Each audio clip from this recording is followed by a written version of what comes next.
Hello ಸ್ನೇಹಿತರೆ, welcome back to my new video. ಈ ಈ ಒಂದು ವಿಡಿಯೋದಲ್ಲಿ B pharmacy cut off 2024 first ರೌಂಡಲ್ಲಿ ಎಷ್ಟಿತ್ತು ಮತ್ತು ಸೆಕೆಂಡ್ ರೌಂಡಲ್ಲಿ ಎಷ್ಟಾಗ್ಬೋದು ಅಂತ ನೋಡ್ಕೊಂಬರೋಣ ಬನ್ನಿ. ಫಸ್ಟ್ ಗೌರ್ಮೆಂಟ್ ಕಾಲೇಜಿಂದನೇ ನೋಡೋದಾದರೆ 1G ಕ್ಯಾಟಗರಿಲಿ 19,000, 1R ಕ್ಯಾಟಗರಿಲಿ 33,000, 2AG 20,000, 2AK 52,000, 2BG 21,000, 2BR 28,000 ಮತ್ತು ಇಲ್ಲೇನು 2AR ಅಥವಾ 2BK ಇಲ್ಲೇನು ಡ್ಯಾಶ್ ಇದೆಯಲ್ಲ, ಇದರ ಅರ್ಥ ಏನು ಅಂದರೆ ಆ ಕ್ಯಾಟಗರಿಯವ್ರಿಗೆ ಆ ಒಂದು ಪರ್ಟಿಕ್ಯುಲರ್ ಕಾಲೇಜಲ್ಲಿ ಸೀಟ್ ಇಲ್ಲ ಅಂತ ಅರ್ಥ, ಸರಿನಾ? ಮತ್ತು ಸೆಕೆಂಡ್ ರೌಂಡಲ್ಲಿ ಜಾಸ್ತಿ ಏನು ವೇರಿ ಆಗೋಲ್ಲ ಕಟ್ ಆಫು. ಎಕ್ಸಾಂಪಲ್ ಕೊಡೋದಾದರೆ 2AG, ಈಗ 2AG 20,000ಗೆ ನಿಂತಿದೆ ಫಸ್ಟ್ ರೌಂಡಲ್ಲಿ. ಈಗ ಸೆಕೆಂಡ್ ರೌಂಡಲ್ಲಿ ಎಷ್ಟಾಗ್ಬೋದು ಅಂದರೆ ಒಂದು 23,000 ಆಗ್ಬೋದು ಅಥವಾ 25,000 ಆಗ್ಬೋದು. ಅಷ್ಟೊಂದು ಜಾಸ್ತಿ ಏನು ವೇರಿ ಆಗೋಲ್ಲ. ಜಾಸ್ತಿ ವೇರಿ ಆಗೋದು ಯಾರಿಗೆ ಅಂದರೆ ಇಲ್ಲಿ SC ಮತ್ತು ST ಕ್ಯಾಟಗರಿಗೆ ಜಾಸ್ತಿ ವೇರಿ ಆಗುತ್ತೆ. ಸೀಟ್ ಏನಾರ ಸೀಟ್ ಇತ್ತು ಅಂದರೆ ಜಾಸ್ತಿ ವೇರಿ ಆಗುತ್ತೆ. ಎಕ್ಸಾಂಪಲ್ ಕೊಡೋದಾದರೆ SCG ಈಗ 33,000ಗೆ ನಿಂತಿದೆ. ಸೆಕೆಂಡ್ ರೌಂಡಲ್ಲಿ ಎಷ್ಟಕ್ಕೆ ನಿಲ್ಬೋದು ಅಂದರೆ ಒಂದು 40,000, 38,000 ಅಥವಾ 42,000 ಇಷ್ಟಕ್ಕೆ ನಿಲ್ಬೋದು. ಈಗ ನೋಡ್ಬೋದು, ನೀವೇ ನೋಡ್ಕೊಳ್ಳಿ. ಈಗ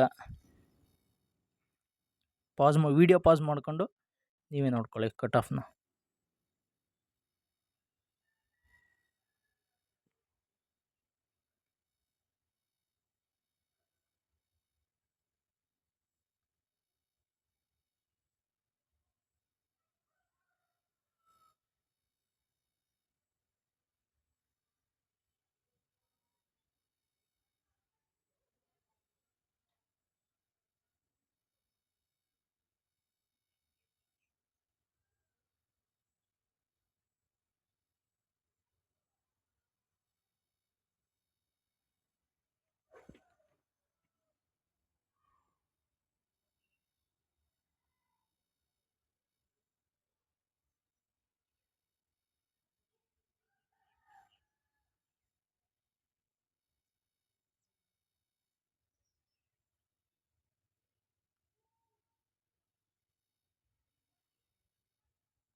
ಸೊ ಇದಾಗಿತ್ತು ಬಿ ಫಾರ್ಮಸಿಯ 2024 ಫಸ್ಟ್ ರೌಂಡ್ ಕಟ್ ಆಫ್.